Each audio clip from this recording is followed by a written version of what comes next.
It's easy to lift the barbell once. It's already harder to lift it 10 times. It gets challenging to do a complete workout combined with practice. But the ultimate challenge, the thing that separates you from the rest, is to do it every day, without any exception.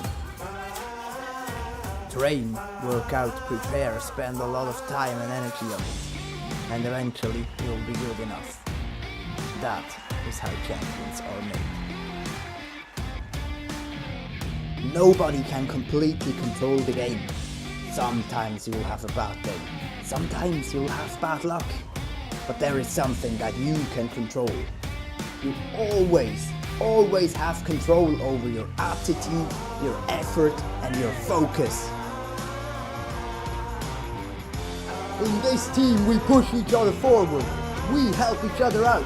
We listen to each other. We stand together. We fight together. We lose together and we win together. We are not just a team. We are a unit.